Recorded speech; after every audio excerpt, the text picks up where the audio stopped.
Hi everyone, Zavier here, back again with another sharing. Today I'll be sharing on Orie. I think this will be the next hype up project after the craziness in October and November. Okay, I won't be going too deeply into the nitty gritty because I think by now you should have already received some info, and there should be a lot of videos on locations and floor plans and things like that. But what I want to do over here is really pick out three important things on Orie specifically. How is it differentiated? How you should look at it? How you should position yourself if you are considering this project. All right, without further ado, let's jump right straight into it. So firstly, I think it's very impressive if you've seen some of the perspective coming out from it, some of the information that's given by CDL. CDL, you know, is one of the most reputable developers in Singapore.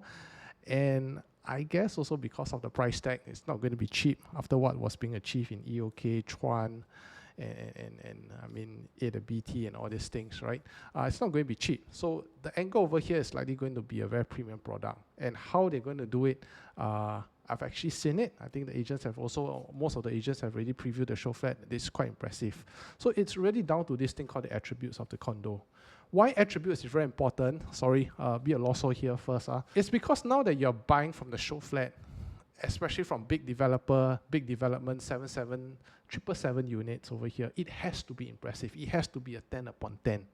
Okay, but what is more important is when it TOPs, when the development fully completes, right, your future buyer, your future tenant must be able to appreciate this attractiveness of the product. So the attributes of the development, the grounds, the landscaping must be fantastic because that feeling must be translated. Because I can tell you, at any point of time you go to any show flat, whether it's a Geylang show flat, the East Coast Pasir Ris, or even the District 910 show flat, they are all equally nice to some aspect. Of course, there's a little bit of a difference here and there, but they're all at least 8 upon 10.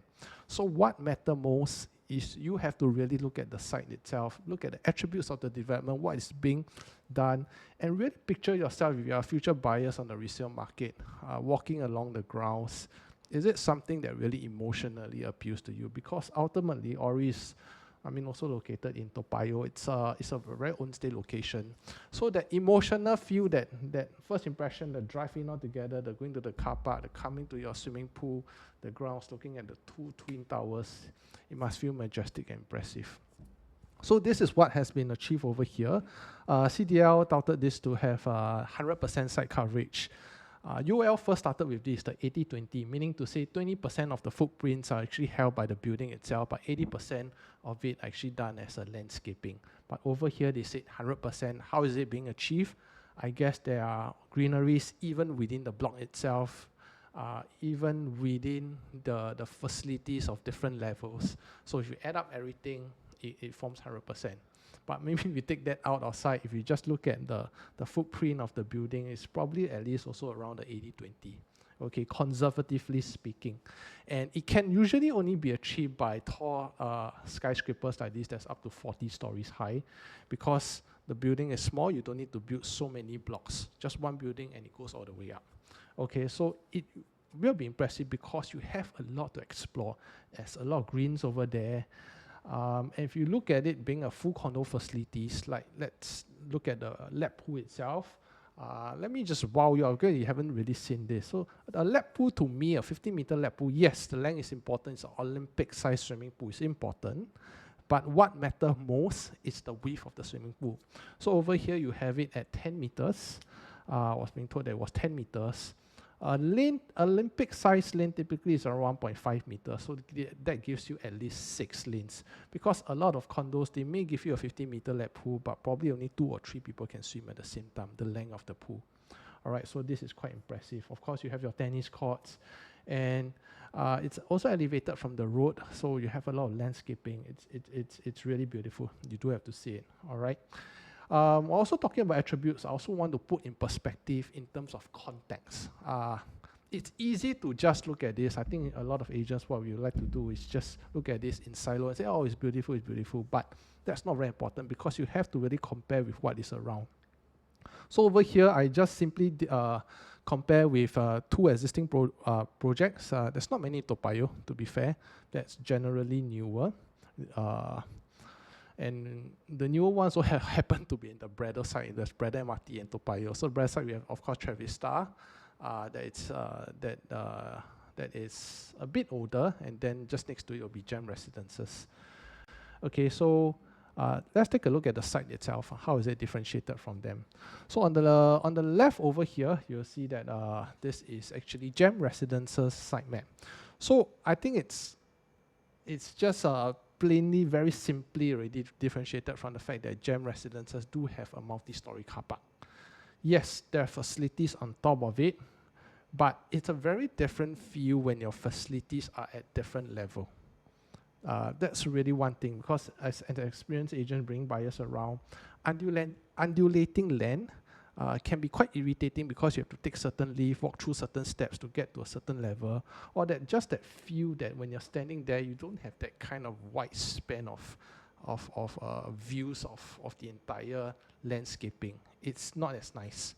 I've been to developments like Bartley Residences. If you know, there's up to B4 and B5. As compared to, let's say, a principal garden, just on one single level, you can see 5-6 pools altogether, nice green lawns. It's just different feel altogether. So Gem Residences, as I've been there, it does feel a bit cramped because of the multi-story car park. So that, I would say, it definitely loses to this Orie. And then when you look at Travista on the right, Travista, been there also. I think the land itself, because how the blocks are being done, it can be a bit confusing, and there are a little bit more concrete structures here and there, so it feels a bit more tight. Okay, so when you look back again at Orie, I think this is just a very nicely done up modern design, very clean and sleek. It's very typical of CDL. They have this Whistler Grand, and now they're also selling Mies. It's also this twin tower design. Focus on landscaping, giving the best, designing the right layouts. All right, and then of course, speaking of layouts, we just have a quick look since we're talking about attributes, how is it being differentiated? Just take a look at the 2-bed, 2-bath. The one in the center that I bordered up in red, this is Orie, 2-bed, 2-bath. I think it's quite standard. There's nothing to really talk about. It's a very typical dumbbell layout. Of course, now we are moving into the era of the harmonization. Suddenly forgot the word, harmonization. So this layout for Orie 2-bed, 2-bath is only 646 square feet. On the left, you have the one by Gem Residences. Gem Residences, you realize that the bedroom is a bit smaller, it's a bit tighter, especially bedroom 2. And of course, you do have an enclosed kitchen, slightly longer walkway. The dining is like in the middle of nowhere, not really a specific spot. And then you look all the way to the right. Travista is done in the era of 2008. It's actually quite a long time ago. You talk about the land sale itself is 2008. If I'm not wrong, they TOP in 2011, 2012. So this is the era whereby they do have a lot of planter and bay windows, and you can explain over there, right? It's up to almost 900 square feet. I think the plus point over here is this era, of course, they do have the bomb shelter or utility for even a 2-bedroom. But if you add the aircon latch and all the bay windows surrounding the entire unit, it's quite a waste also. So therefore, I feel it's really, really differentiated over here with the layout, just from 2-bed, 2-bath. So for the show flat for Orie, it's actually a 2-bed study. I think this would be the hottest layout because you get to see exactly what it is. And it is fantastic. I mean, because of the harmonization, this is only at 700 square feet. I think this will definitely sell because there's no 2-bed study for Gem Residences. And if you look at the 2-bed study for Travista, I think just on first look, it's quite scary, right? Okay, so this is about attributes. I think I just really in terms of context, comparing and the importance of it all together, I think Orie CDL got it right. Okay, so moving on to point number 2. Well, I already talked for 10 minutes. Okay, point number 2. Okay, it's the high-rise effect. Actually, this is very, very important, guys. Okay, because not many people know about this. I mean, of course, you just sell, you buy. But you must really understand when this is up to 40-story high, there is a double staging effect. Meaning to say, if you're very lucky, if you get a very good Q number at the start, you get something on the lower floor, you stand to gain so much more as compared to buyers eventually that buys the higher floor. It can be on the day itself, it can be nearing the TOP, because you're not just enjoying the price increment based on floor level, which is a lot for 40-story. Imagine if just every floor is increased by 5,000, 40 stories is 200,000 difference between the bottom and top floor. But I believe usually the top floor, the price gap can be higher, or there might be a jump in certain floor level, let's say from 20th to 21st. So it's definitely at least a 200,000 gap. Okay, that's one effect. The second effect, of course, it's the increase in price in general. So for example, increase 1% after one, or even on the day itself, like Chuan, I don't know, but I heard that CDL, they don't really have this practice. On Chuan itself, they change the price list by 5 times. I think by now this is common news to all, right? You increase by 4 to 5% on just the first day. So a typical development up to TOP probably increase up to 10%, something like that. So this is the price increment in general. So you add at 10% plus the difference in floor level jump. If you're getting you got a good Q number on the low floor, low to mid floor as compared to higher floor eventually, that can be a very, very substantial gain. Okay? Because eventually, what you will realize that when it comes to the resale market, this is a natural phenomenon which I will show you some examples. Let's say everything being equal, you buy at the same time at that particular price list before a certain increase, with comparing the two units, the low floor and high floor, and also you sell at the same time eventually, you will realize that the profit is probably around the same or even lesser. Okay, actually, if it is the same, you stand to lose out because your buyer's stamp duty on the higher floor will have more. The ones that bought the higher floor will have more. So actually, they got higher cost, and their net profit probably is lesser. And then if you calculate based on ROI, of course, it's lesser because you're putting in more money at the start in terms of down payment for a higher quantum purchase. I hope you're following me so far. Do rewind if you are a bit lost. Okay, so I'll just show you an example what I mean by this. Okay, over here you look at now that we have this Avenue South residences. Why I took this as an example? Because this is up to 56-story high. Okay, this is super duper high. And you must understand sometimes it's not about cherry picking data or what. It's not easy to find data whereby they buy at the same time and also sell at the same time. Let's say for a low floor and high floor. So over here, I try my best to at least get at least show the disparity. Like, see, on the 5th floor of Stack 41, this should be a 3-bedroom. As compared to a 31st floor on Stack 41, the same unit type, just different floor levels, right? They sold almost at the same time, February, June of this year. They bought probably around 6 months apart. Maybe the 5th floor, okay, maybe might have bought slightly cheaper if, let's say, they increase price by 6 months by maybe 1 or 2%. But even then, you realize that over here, it's very evident, right? A 400,000 profit for the lower floor as compared to 340,000 for the higher floor. So it's not even the same. In fact, the low floor earn more. Your ROI is higher because your cost is lower at the start. Okay, that's one example. And then we have Stack 40. Stack 40, I happen to get more data points because they all sell around the same April to June period.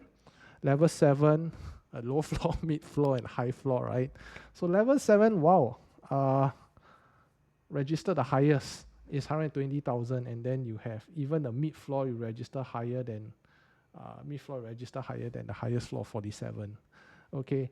Well, I think do take note over here. I mean, just to be very upfront, probably the 7th floor bought cheaper in general, based on maybe the discount structure that I talked about in terms of the stage. Maybe the price haven't really go up yet. They bought on day 1 or what, because it was bought in 2019 as compared to the rest probably bought around a year later. But that also explains the difference, and if you can, I mean, it's 50% difference in pricing, in profit, sorry. Okay, so this Avenue South. And now I'll use the closest example over here. So this is Gem Residences. Okay, Gem Residences over here, you know, they are all high-rise. That's why Orie is also going to be a very high-rise. I think this is a very good example because they all bought, probably this is the launch day itself. They bought on May 2016 and also sold November, October 2021. So this is should be the 2-bed, 2-bath, stack 2. One is 21st floor, one is 35th floor. I cannot find anything lower already. If not, the data will be skewed because it's not a different same era. I mean, you sell in 2020 and you sell in 2024. It's very different pricing, right? So the buying date and the selling date must be around the same. So you can see over here the 21st floor actually eke out a bit more profit than the 35th floor. To be the same is already quite good.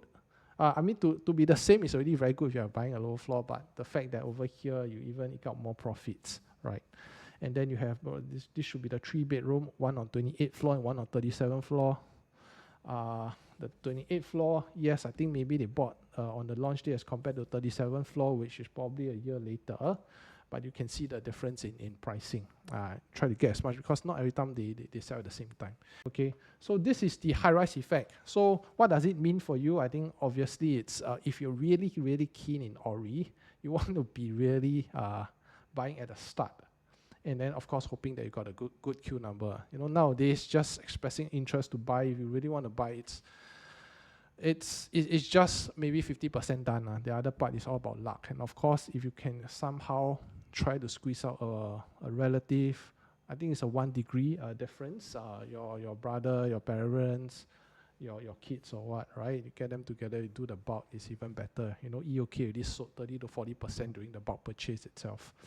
And so on the other spectrum, let's say if you're buying, towards the end, you're left with a certain high floor units, then I think you got to be very sane. You got to be very clear-headed on what you're doing, because if the prices have went up a lot, then you should really think of it in relation to the bigger plan that you have altogether. And this leads to my third point about Orie launching now when there's a lot of hype, which I mean, as an agent, definitely I want to sell, but I think being this time for 12 years and having a long-term relationship with my clients, I think at a certain point you got to know what you're doing and to be very clear-headed, because the developer is definitely going to take advantage of the hype.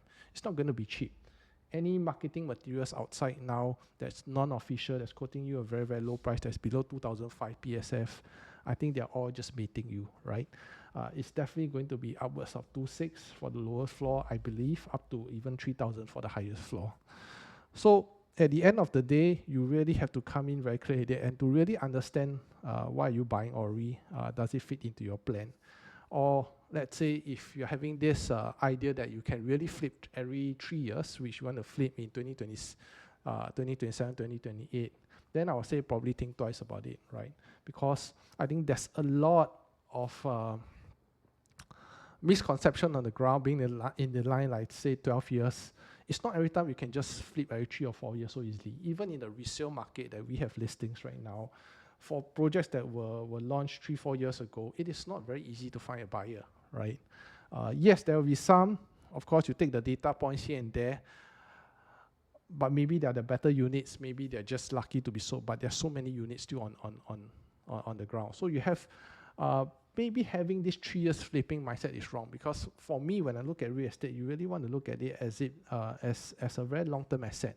Anything that comes, like a 3 years flipping because of COVID situation and things like that, treat it as a bonus, treat it as an exit strategy. You're right, okay, new launches as such, right, after the 3-4 years of TOP, right, they are the best in terms of the ROI, and it is an exit strategy. But if that doesn't happen, if the market is still consolidating and doesn't go up as steeply, because you're buying something at this price, you probably need to sell at 3,000, above 3,000. I mean, realistically speaking, will it continue to just go up like this forever? I doubt so. Maybe it will take 5 years or 8 years. So having that 3 years mindset may be a wrong thing that you're having right now.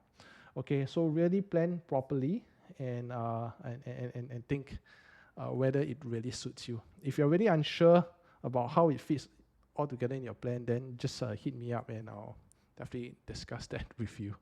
All right, so what's my verdict on Orie over here? Okay, I think based on a simple matrix that I have, that I talk about being supply-demand, I think it is very good because there's very limited supply, and the demand over for Toa Payoh should be very crazy. But I mean, it's just the best in terms of north, and you have all the heartland amenities. Transformation may be a bit lacking. Maybe it's just that Toa Payoh, the entire new Toa Payoh area that they are developing into a hub that's next to PIE. I forget what is it called, but they are transforming that entire area. Probably just that, but other than that, it's quite fully matured already. Site attributes, I went through that as my first point. It is fantastic. Risk and reward, the last point, I think it really depends on your queue and the pricing, and I really hope CDL can spare some mercy in terms of the pricing. All right, so be fluid. I think don't have a strict judgment about it. Go and have a look. Definitely have a look if you have been eyeing this plot for some time. But again, be very fluid with whatever decision based on the situation that you're at in terms of the balloting. All right, thank you. And if any questions, please feel free to just message me and let me know. All right, see you for the next one.